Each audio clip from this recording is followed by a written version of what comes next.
Throughout these ruins, I found murals depicting the seminal events of vampire history. These scenes commemorated a great war between the ancient vampires and their rivals. In triumph, they banished their adversaries from the world and raised the pillars as the lock that binds them.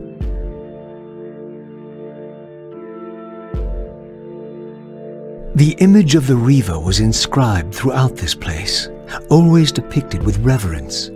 The vampire's holy weapon was destined to be borne by their prophesied hero, for whom it was forged. But if this was my destiny, why had the Reaver tried to consume me? This scene depicted the appointment of the original vampire guardians, each summoned to serve when the pillars were raised. Each guardian is aligned to the principle of the pillar he serves, and the balance guardian is the axis of them all.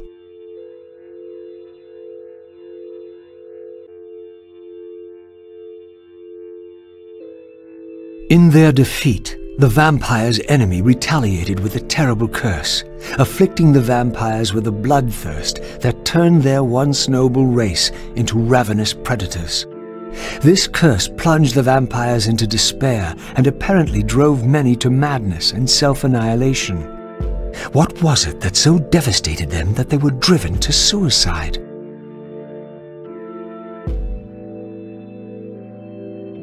I sought to unravel the mystery of my fate, and in this image lay my first clue. For this scene depicted the forging of the Reaver, the weapon destined to become my prison, and I recognized its maker. The years had changed him, but this was unmistakably the vampire Vorador, and in this era, he still lived. If I could reach him before Mobius's mob hunted him down, he would provide the answers I sought. These images chronicled Vorador's creation. As I already knew, he had not been born a vampire, but had been turned by the infamous Janos Audron. But this mural suggested that Vorador's origins were even more significant.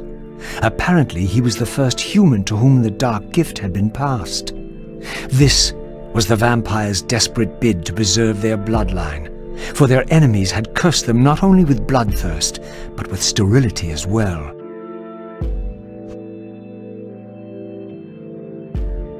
These murals had suffered some damage. Once again I recognized the vampire's hero, but this scene revealed something new.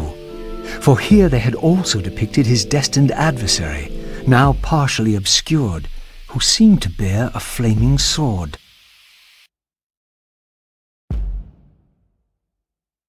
Here the images were unadulterated, and their meaning ominously clear. The vampire hero, the bearer of the Reaver Blade, was confronted by an adversary worthy of his powers. The enemy race, long banished, had a champion of their own, with flaming eyes and a fiery sword. The resemblance I bore to the adversary mocked all my hopes. Had Kain been the vampire hero of prophecy all along? Did he suspect what I was? For if I was this foretold adversary, then Mobius was right, and had always been right. I was destined to fight Kain and destroy him, or be destroyed. What part did free will play in any of this?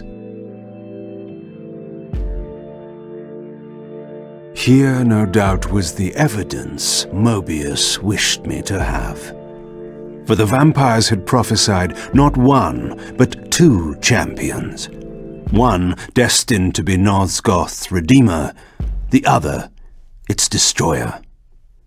The vampire's hero wielded the Reaver, forged for this very purpose. His opponent was clearly the champion of their adversaries, the Hilden, and brandished a flaming sword. The foretold outcome was unambiguous. The vampire hero would fall. This history, in part, I knew already. How, as the vampires began to die out, the pillars summoned human guardians to fulfill their roles. It seemed the ancient vampires had adopted, and when necessary, abducted the human guardians and made vampires of them when they came of age, until the humans rebelled against their masters. And here, I made a surprising discovery. It was Mobius, the time streamer, and Mortanius, guardian of death, who led the bloody revolt. Now, I understood why Mobius hated me so intensely. I was the first vampire guardian in all these centuries, and he knew what my coming signified. Or perhaps I reminded him of all he had forsaken. I was confronted again with depictions of the vampire's champion, the bearer of the Reaver Blade. And here too was his Hilden adversary, with blazing eyes brandishing a flaming sword. Two heroes locked in combat which only one would survive. But which one? These murals prophesied two possible outcomes. I didn't know what Mobius was trying to concoct, but this all seemed too convenient. I had seen this symbol throughout these ruins. I should have realized what it was they worshipped. Now there was no question, for this scene depicted the ancient vampires' torment and despair as their curse cast them from the wheel of fate. So this was the god whose abandonment had driven them to madness and suicide. Finally, I understood. It was not the bloodthirst, but their immortality that was the true nature of their enemy's curse. The wisest, strongest, most noble race, gulled by the voice of that old parasite. But I had seen him, and whatever he was no god.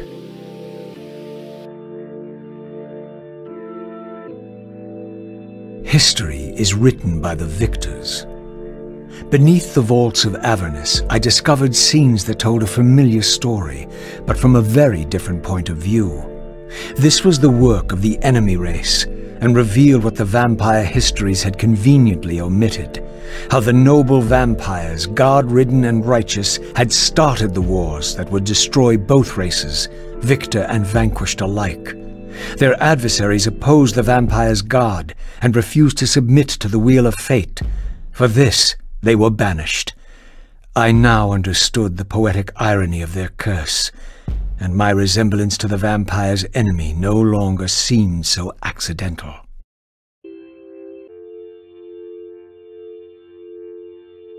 The banished race foretold a hero who would deliver them from their oppressors and destroy the shackles of the vampire's tyrannous god, the same hero that bore the flaming sword. What game was this, where every player on the board claimed the same pawn?